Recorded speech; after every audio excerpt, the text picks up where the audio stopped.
Conservative MP for East Walton, who was elected to Parliament in 2010.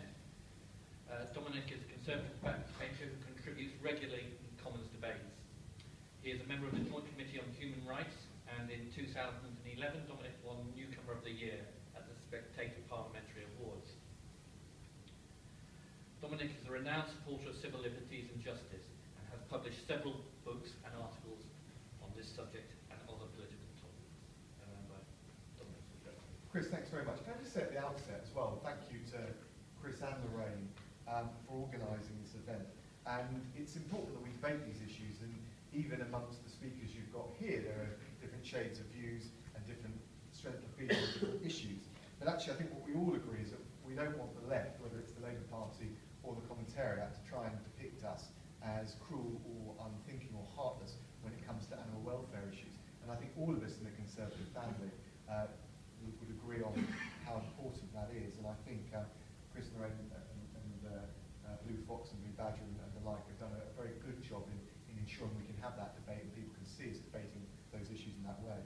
Now, I was asked to talk briefly, because I'm sure you want to contribute with questions and comments, about bullfighting, and it immediately reminded me of Ernest Hemingway's famous quip that bullfighting was one of only 3 true sports, and something tells me that he never played the role of a bull. But I'm sure most of you will be aware that the reality of bullfighting is a far cry from the sort of romantic myth that Hemingway and others wrote about. It's not a noble art. In fact, there's really absolutely nothing sporting about bullfighting at all. And I think it's worth just considering the barbaric reality. Bulls are deliberately weakened in a pretty horrific fashion before they go into the ring. So the common kind of tactics that may be used include force feeding with Epsom salts to induce dehydration and diarrhea. Bulls are also forced to eat normal salt to cause muscle spasms and cramps. Many are drugged to slow them down, slow down their reaction times. They may have their horns shaved to affect their sense of timing and balance. And some have even had their lungs punctured before they even reach the matador in the ring. Now that's not sport in my book, that's just plain old-fashioned and it has absolutely no place, in my view, in a civilised society. And I think the vast majority in this country regard bullfighting as disgusting. But equally, at the same time, I'm a Democrat, and even though I might want to see it stamped out across the world, as a Democrat, I recognise we have to respect Spain's democratic right to take a different view. That's difficult. We often find ourselves in those sorts of difficult positions. And we'd have to be realistic as well. We couldn't stop them doing it if we tried, or even if we wanted. But what I do think is morally wrong and utterly inexcusable is for British taxpayers' money to be spent subsidising what is, in my book, licensed savagery. And yet it's clear that British taxes, your money, is being used to subsidise bullfighting through a variety of different tranches of money in the Common Agricultural Policy and other development policies, to the tune of millions of pounds each year. And there's a range of estimates as to how big that subsidy is and what direction it's going. But there was an investigation back in 2008 that estimated the EU was spending something like 30 million a year to support Spanish bullfights by paying subsidies to the breeders. Separately from that, there's the Rural Development Programme that gives Spain something like £600 million a year to spend as it sees fit, and sometimes you find that in the hands of local politicians used to boost their popularity by renovating bull rings and laying on so-called blood fiestas. Now, let's be clear, some of that, of course, is not, you could argue, explicit or it may be inadvertent, but there's nothing inadvertent about the way that the EU boasts about it, because they have huge signs outside the bull rings advertising their contribution to keeping the thing going. And there was January of last year, a Catalan MEP published a report based on the EU budget and accounts, saying that the overall EU support for bullfighting is worth €130 million a year at a minimum. Now, if you take Britain's contribution, that translates into UK taxpayers subsidising bullfighting in Spain. That's certainly over £10 million a year. Now, the ironic thing, I think, about bullfighting is that actually it's becoming less and less popular in Spain itself. Crowd attendances at bullfighting events have fallen quite sharply over the years, and there was an official report by the Spanish government that admitted that rearing bulls for fighting is now, on its own merits, become uneconomic, so unviable without the ongoing subsidies. So millions of pounds of your money is in fact being used to prolong what is not only a cruel and barbaric sport, or practice we should say, I think, but also one that would and should naturally and gradually die out of its own accord. So how perverse is that? Now, I think reform of the CAP and the wider policies that are contributing to this are necessary, and indeed, you know, the Conservative Party is the only party that is serious about renegotiating our relationship with the EU, and reform and renegotiation is necessary for many different reasons. But actually, it should also leave no place, in my view, for subsidising bullfighting, or for that matter, any other cruel so-called animal sport. It shouldn't be done in our name, it certainly shouldn't be done with your money. Thank you very much.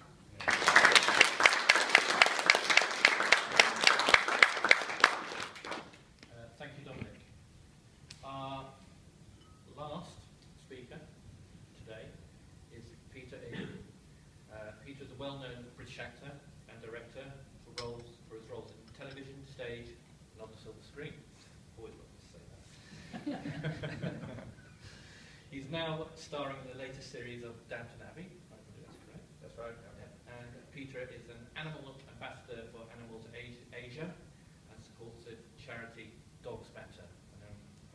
All dogs matter. All dogs matter. Yeah. I'll stand up for a second and then I'll sit down. Actors normally get dragged in at the things, you know, get the odd laugh or something. We're referred to as lobbies or celebs and things like that. So we tend to be software, really.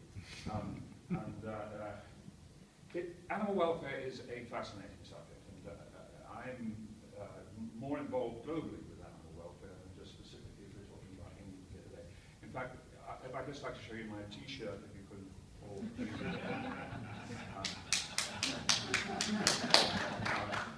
This is a logo that Animals Asia, a great charity for which I'm a UK ambassador for.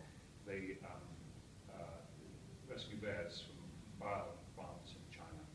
The bears are kept in cages for up to 30 years. They're all attacked and bile extracted on a daily basis. It's horrific. Anyway, but it's the most wonderful charity which I'm very proud to be an ambassador for. That makes me think also about one of the things that I think is remarkable about England and the UK. I think for me, one of our greatest exports is animal welfare. You can go to any country in the world and you'll see a Brit somewhere saving animals. It's quite remarkable. And it also it builds, like for instance, Animals Asia in China, when Jill Robinson, the remarkable founder of the charity, started it 20 years ago. There were no animal welfare groups in China. Now there are over 100, which I think is absolutely phenomenal. I believe that animal welfare is the big issue of this century, and I think it's going to get bigger and bigger and bigger, because we can't carry on waging war on animals in the way that we do. I think statistics are very interesting as well, because the recent Scottish referendum would be a good point in case that for me, statistics in the end come back to when people ask me about them, how I feel, and that is very clear, and I was very relieved to see the result in Scotland, to see that we do remain an intact UK. So there's a very good speaker. Being an actor, I'm much better at using other people's words than my own at times. There's a very good speaker called Phil Woolens. He's an Australian. He used to be a huge businessman in Australia. He was the CEO of Citibank, multi-millionaire. And he found himself about 20 odd years ago in a situation where he was encountering a herd of cattle being put to slaughter. And the screams that these cattle made reminded him of the screams that his father made when he was dying painfully of cancer. And that became a Damascene moment for him, because the separation between the species, pain, became one. And from that moment on, he became an animal advocate and is a great speaker. And he And I'm not suggesting that this is going to work in any way. He became a vegan and he champions animal welfare throughout the world. He opens one of his speeches with a phrase which I think is very telling, because it shows, for me as an actor, why William Shakespeare was the great Renaissance writer that he was, because his writing, unlike the Revenger's tragedies that we would have seen, those who were alive then up to that point, he's a Renaissance writer because of his compassion. And it's revealed, I think, very clearly in two lines between King Lear and Gloucester, after Gloucester has been blinded. Lear meets him on the cliff top, and he says to him, "How do you see the world?" And he says, "I see it feelingly." And not just because I'm an actor, that's how I see the world. I see it feelingly. And once one opens the door to compassion, you can't help but feel it and see it feelingly. In terms of animal welfare, there's a great confusion. You meet or read about people in China. I mean, in Asia, there's a terrible dog meat trade, which I'm sure you're all aware of. Over 3 million dogs are butchered in the most horrific way for the table in China, Vietnam, and the Philippines. And you can speak, I read an article recently about a Chinese man who was giving an interview about his dog. And the interviewer said, would you eat your dog? And he said, no, of course not. If I want to eat dog, I go to the dog meat restaurant. And there is this schism between loving his animal and eating an animal that will be killed brutally for the table. I don't understand that, so I want to, and am doing, following a holistic approach as far as animal welfare is concerned for me. I watched a film called Earthlings a few years ago. If any of you are interested, it's an extraordinary film about industrialized farming. And from the moment I saw that film, I said, I will never ever eat meat again, and I haven't. And I have to say, I feel physically better for it. My system has changed. My doctor keeps saying to me, what's happened to you? Your blood results are amazing. And it is almost entirely due to giving up flesh. If I can just take a few more minutes of your time, because I could speak and possibly bore you for hours about how I feel about animals. I've got 6 rescue dogs. My latest dog is a dog called Titus that my wife and I rescued from Sarajevo. The dogs have an appalling time in Eastern Europe, as has already been mentioned. And Titus must have listened to me talking about giving up eating animals, so he ate all of my shoes. So I discovered eco-vegan shoes, which I have to say are wonderful. They're animal-free and they are the most comfortable shoes I've ever worn. So I can recommend them. I'm not an agent. But I read this poem yesterday. I think yesterday was Animal Welfare Day or Animal Day, and I went to the Animals Killed in War Memorial in Park Lane, and I read this, and one of the reasons I wanted to read it is, I'll tell you afterwards, it's by Henry Chappell, it's called The Soldier's Kiss. And forgive me, because I'm an actor, I sometimes get a bit moved by what I'm reading, so I'll try to avoid that, and I hope you will be moved by it. Only a dying horse, pull off the gear, and slip the needless bit from frothing jaws. Drag it aside there, leave the roadway clear. The battery thunders on, with scarce a pause. Prone by the shell-swept highway, there it lies, with quivering limbs as fast the life tide fails. Dark films are closing o'er the faithful eyes that mutely plead for aid where none prevails. Onward the battery rolls, but one there speeds, needlessly of comrade's voice or bursting shell, back to the wounded friend who lonely bleeds beside the stony highway where he fell. Only a dying horse. He swiftly kneels, lifts the limp head and hears the shivering sigh, kisses his friend, while down his cheek there steals sweet pity's tear. Goodbye, old man. Goodbye. No honours waiting, medal, badge, or star, though scarce could war a kindlier deed unfold. He bears within his breast more precious far, beyond the gift of kings, a heart of gold.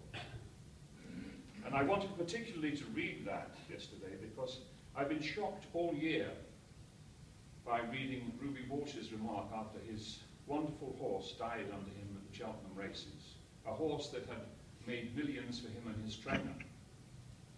And when asked, he said, it's only a horse. It's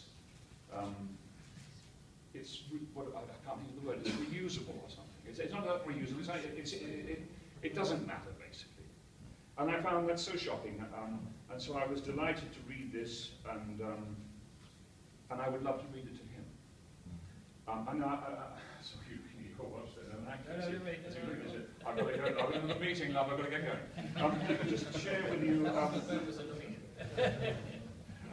I'd just like to, in relation to animal welfare, if I could just really bore you. I picked these off the internet this morning, and I'll get through them very quickly because they do relate in terms of how I believe we should care for those that have no voice. This is a quote from Hippocrates.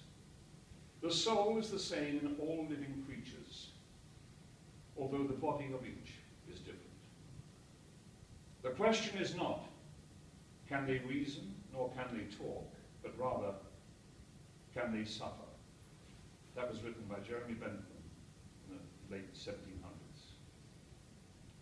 Racism, economic deprival, dogfighting and cockfighting, bullfighting and rodeos are all cut from the same fabric. Violence, Cesar Chavez. Auschwitz begins wherever someone looks at a slaughterhouse and thinks, they're only animals. That's Theodore Adorno. And this was written 300 years BC. Though boys throw stones at frogs in sport, the frogs do not die in sport, but in earnest. That's all I've really got to say about that. I mean, so I am totally, 100% against killing of any kind. If any of you have a glimmer towards the door that opens towards that particular kind of compassion, I would say put your head through it, because there is a world of wonders and humanity that you'll be rewarded by. Thanks very much.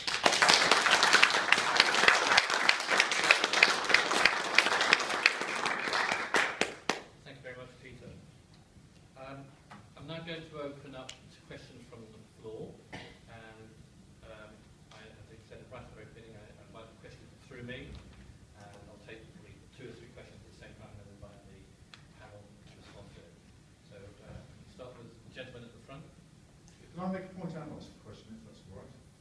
Yeah. The point was Sorry, what was your name? Malcolm Dunn. Malcolm Dunn. That if you think the research carried out by the League Against Cruel Sports is either of no account or wrong, it's best to say why you think that or why it's wrong rather than making cheap shots. But can I ask the MPs on the panel that if a bill does come to repeal the Hunting Act, could you tell me how you personally vote, please? Okay, I'll take one more question. So,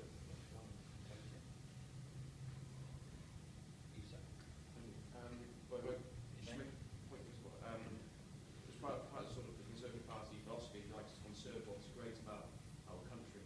And I think our wildlife and our countryside is one of it. So I think animal welfare should really be strongly linked to the Conservative Party. But my question is this, in fact, Anne touched upon it, the word education. And I think that could be really key, as in spreading an animal welfare message through education. And I just wondered if that had been thought of by anyone on the panel, and how you go about sort of take one more question. Gentleman there. Okay, Philip Stevens, I'm actually a pig farmer from Cornwall. Welfare is a big done, where I'm concerned.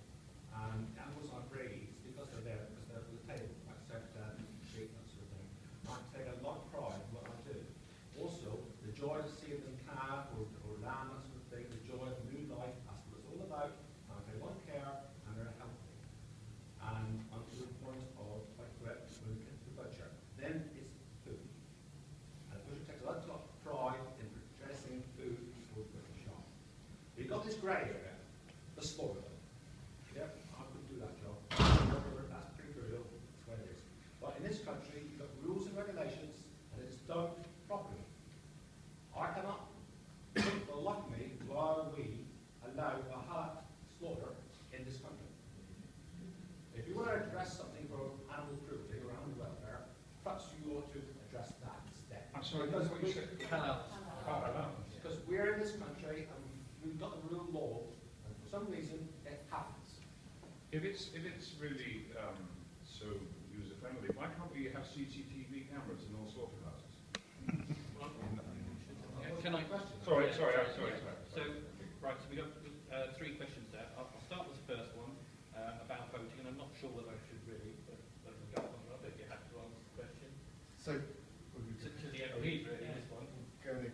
so for me, I certainly wouldn't vote to repeal wholesale. There are 3 issues. There are 2 issues really.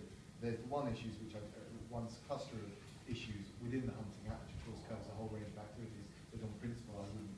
I don't think are justifiable. So I wouldn't be in favour of returning to hunting deer with dogs or hare coursing. I just don't see why that's necessarily a matter of pest control or anything else for that matter.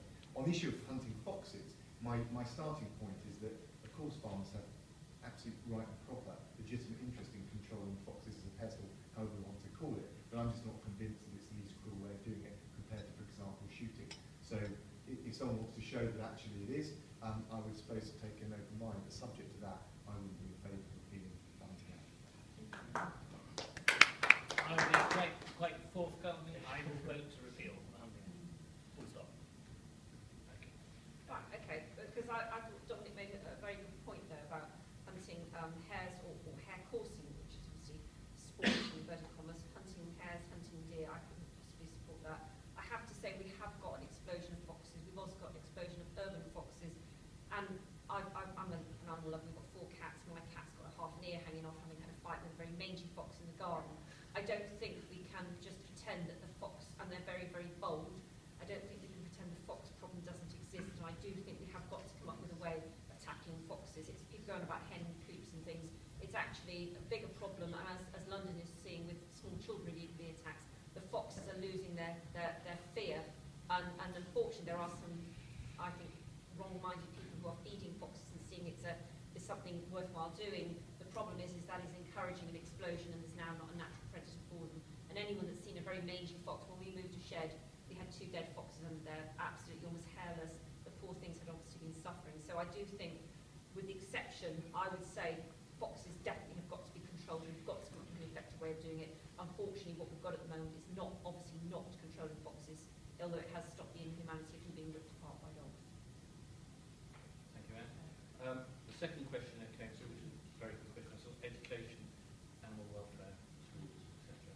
Who would like to take it? Yeah, I didn't catch your name, by the way, sorry. David. I think we've been sort of bogged down in a whole series of long-standing animal welfare issues. I mentioned in my remarks before about dog fighting as one of the coming issues in this. And I see this as very much the next phase of the issues we have to tackle.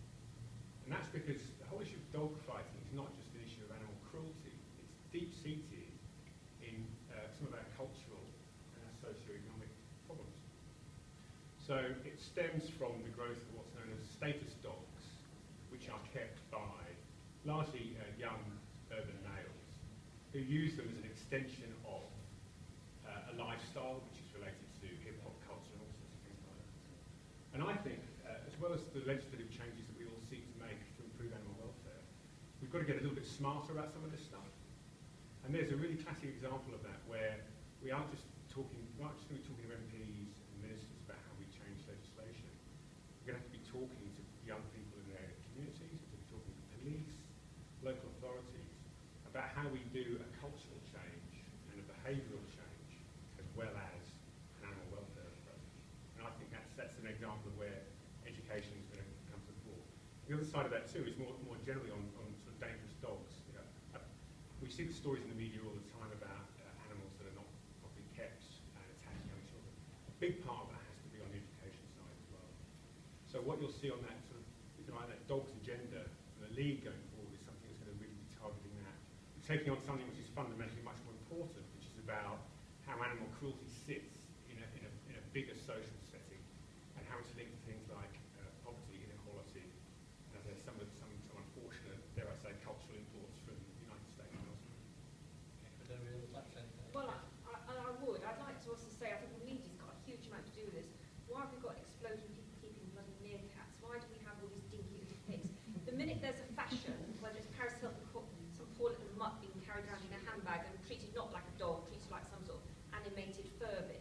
I really, really have a big problem with the way that we think about animals. All sorts of things. Where we have the Ninja Mutant Turtles.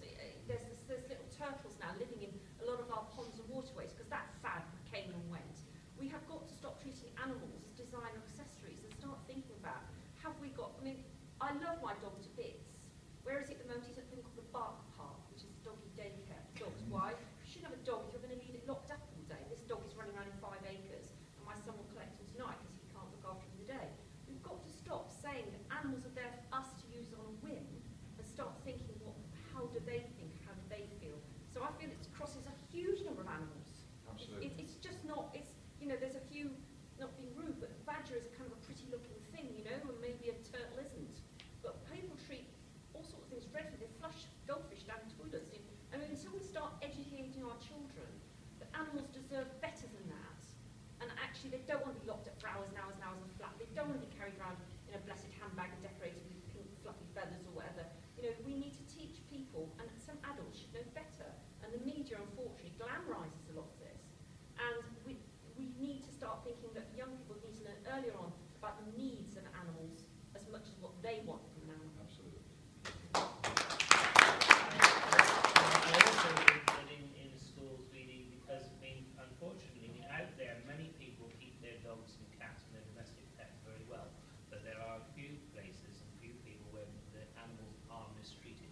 And so, therefore, it's really very important that in our schools, that our children are given the ability and being able to see exactly the right way to actually treat a pet, an animal, and bring it up. And I think that's also the issue, because it's not about the 90–95% of people that actually treat their animals well. It's about the 5% that actually treat them badly. And unfortunately, those children are actually seeing that. And of course, there's also, the Americans have found there's also a link between animal cruelty in homes and domestic cruelty as well. A really strong link. And I think that is something where we can actually do much more on, and on the methods actually looking into that. Because I think that's both really good. Yes, I'd like to answer the farmer on halal slaughter. Yeah. It's not a campaign that we are actually involved in, Food Box and Food Action Group have, but we do have lots of dialogue behind the scenes with farmers who talk to us about hunting and the badger crop issues against these issues. And one farmer in particular, I have a very regular dialogue with, and he's very concerned about halal slaughter. And I believe that the RSPCA, and I think it's the British Veterinary Association, have a petition to bring in stunning before slaughter, and that's an ongoing petition.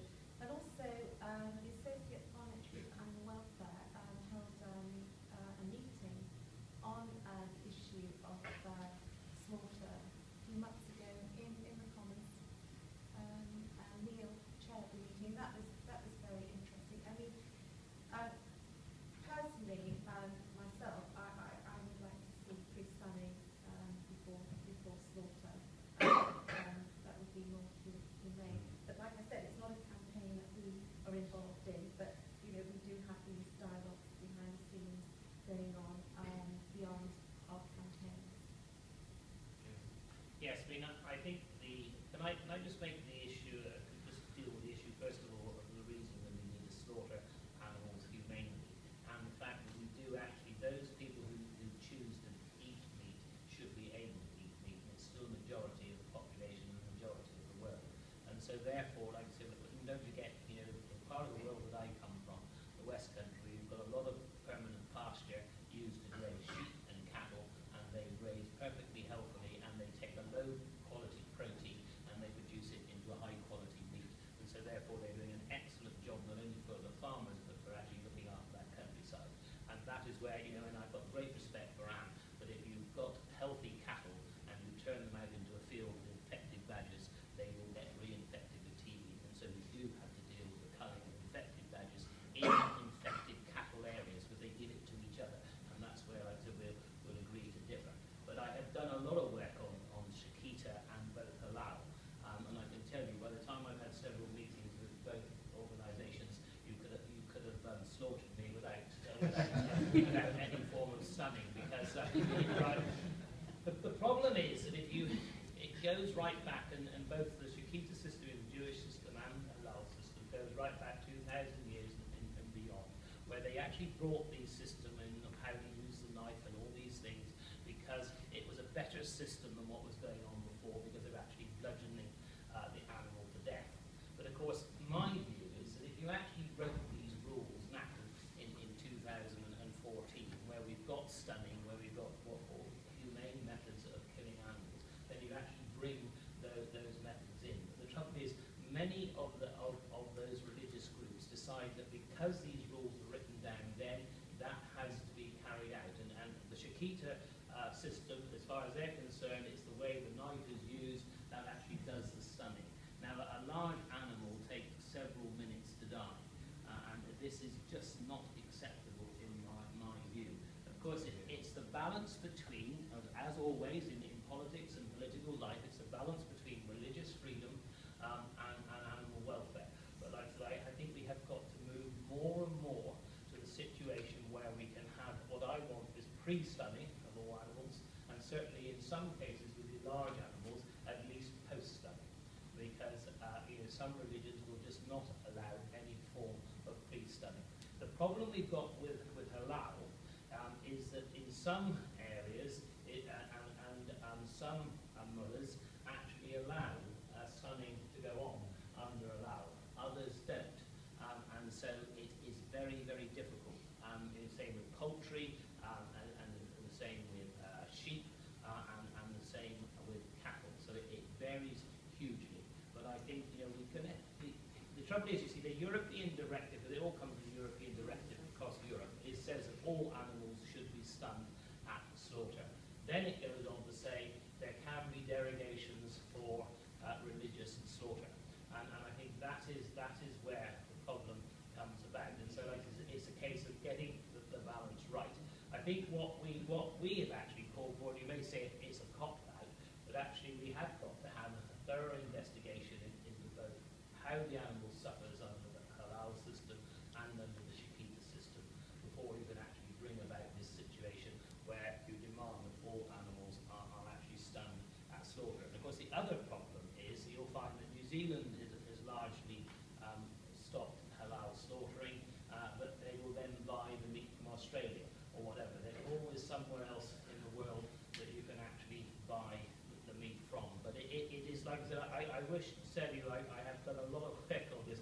I'd like to say it is not an easy one, because I'd love this moment to say, let's have all animals stunned at slaughter. But like I said, it is because of those religious reasons and others. But I just hope that we can actually bring both the Jewish community and the Muslim community together to actually say, can we not actually look at the 21st century, and can we not actually look at a way where, with your religious law, we can actually change the system so that those animals are actually stunned. But I can assure you, it's not an easy one. But is it not an interpretation rather than religious law of the slaughter? I mean, I found two quotes, one from the Quran, and the first quote was, "On the earth he has assigned it to all living creatures," and from the Hadith, and that's the record of the Prophet's words, "A good deed done to an animal is as meritorious as a good deed done to a human being, while an act of cruelty to an animal is as bad as an act of cruelty to a human being." And we seem to believe that we are miles apart in terms of Christianity and other religions. I've yet to see a quote where someone says, this is what is written about killing an animal. It's an interpretation. I mean, I think you're absolutely right, but of course, naturally, the individual mullahs and the rabbis actually interpret it in those particular ways, and some are so strict is that they believe, you see, that the animal has to be conscious at the time of death, and that is wrong. Can I just throw one other thing is, I'm very unhappy that we're still importing pig meat from countries that have the low standard farrowing cages. It seems ridiculous to me that our farmers are suffering because they have adopted the higher animal welfare standards than we are prepared to accept from the EU. I mean, why is it we're getting Dutch pig meat that's been raised in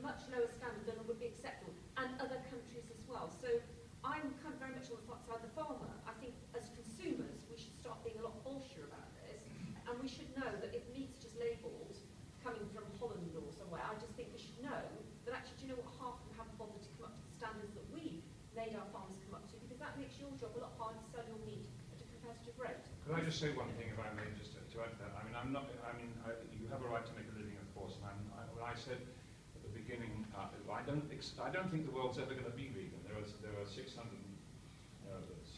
billion meat eaters in the world. So I think people should eat less.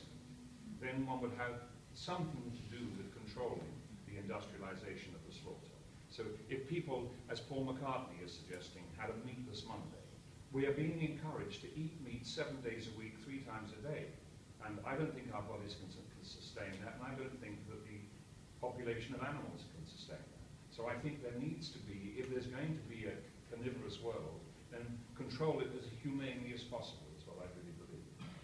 In terms of the dogs, a little point, the thing that surprises me that any teenager up to the age of 15 can have up to 5 litters of puppies a year without registering as a breeder. And why would anyone want to have 5 litters of puppies under the age of 15, but they're allowed to? It would be very simple to say you can't do that. Just have a law saying you can't do that. I just don't understand, again, in terms of the terrible problem that exists in our inner cities with dogs. I have a charity called All Dogs Matter. We rehome 300 dogs a year. Tens of thousands of dogs are killed in our country that we don't know about yearly because there isn't a home for them. So, as Neil said, there has to be a policy in terms of the puppy campaign. Where's mother? Don't buy a puppy unless you can see and be introduced to the mother. And find ways of reducing this careless breeding. Well, just on freestyling, I mean, personally, I would vote for freestyling. I think the points that have been made by Neil and others are very valid. In terms of Islamic law, it's, I think, slightly different to Jewish law, and there do seem to be, as Peter said, more shades of view as to whether or not it's, whether actually it's really at the heart of key principles. I've read the Quran. I've never seen or read anything about slaughter there. Whereas at Jewish law, I think they take it more strictly and they regard it as a central tenet. But fine, in that case, Neil made the point, you could still import the meat. Actually, that's not the end of the world. I think we're morally responsible for what we do in this country, and therefore by introducing freestyling or banning halal or slaughter, we would actually be sending quite a strong message. And if people take a different view and they want to import and pay a heavier price for it in a jurisdiction which takes a different cultural and social view, actually that's not the end of the world. We wouldn't, and actually it's quite a good way of reconciling the interests of animal welfare with individual conscience, in my view. Thank you. Dominic, you're absolutely right. Can I just make one last point? The problem is when you go down that route, and I try to go down that route, I'm then told that I'm racist, I'm then told I'm anti-Jewish, I'm against the Muslim faith. I'm not. I'm just pro-animal welfare. And I think it's one of these issues that we really have got to take full on, because otherwise it's one of those that gets you are being racist and you're against our religion. That's not true. But like I said, that is where it takes you. And I mean, I have one of the rabbis having a really go at me, and yet I'm a conservative friend of Israel, so therefore I'm not anti-Jewish in any shape or form, but I am pro the stunning of animals, and I have to really make that very, very strongly, because otherwise, you are considered to be against that faith and that religion. Well, I'm half Jewish, so Yeah. they struggle with me. That's right. Sorry, three more questions. This gentleman indicated to be first. Thank you very much. I just want to welcome this meeting. I think it's extremely good that we're having this discussion. Sorry, what's your name? My name is Christopher Graffis, and I'm from the British Association for Shooting and Conservation. And I want to welcome this discussion. It's particularly interesting to hear the panel debating these issues amongst themselves. And I hope that as the meeting goes on, we'll have more scope for views from the floor. But my question really relates to whether there is a real commitment from the League and its associated campaigns to the discussion and the debate that a fringe meeting presumes. Because I have in front of me a 2015 manifesto, and if I look through one point of it, which is point 2, which relates to shooting, I've picked up at least 6 factual errors in it.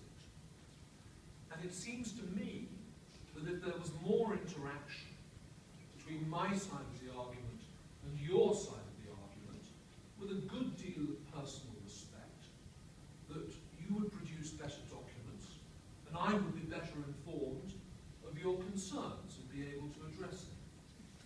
So I want to ask that, because when we come to hares, which have been mentioned, and a closed season on hares, I have been seeking a meeting on this with campaigners from the League and its associated campaigns for more than a year without result. So how committed really are you to open debate and discussion? Thank you. There was a gentleman, I think his glasses. Yes, thank you. Peter Stevens from Suffolk. 2 points. Before the 2004 Hunting Act, we, the hunting hounds, always considered the quarry a noble quarry, and there was a degree of respect. The 2004 Act took that respect away. We have to hunt mink now to control them, and they're vermin, and you have very little respect for that animal because of that act. But moving on to the tribute to the dying horse during the First World War, I'd like to just ask Peter, even, how on earth may his next campaign evolve for preventing animals killing animals? It's just completely natural thing to do. Okay, and I think that gentleman there, called me. Peter Martin, normal voter. I'm also a member of Gloucestershire Against Badger Shooting. A number of speakers today have identified what they regard as barbaric, licensed savagery and actions in other cultures. We've had a criticism of the traveller's culture of abandoning horses. We've had criticism of halal. We've had criticism of bullfighting. My question is why in this country are we blind to our own acts of savagery whilst we feel free to criticise everybody else's?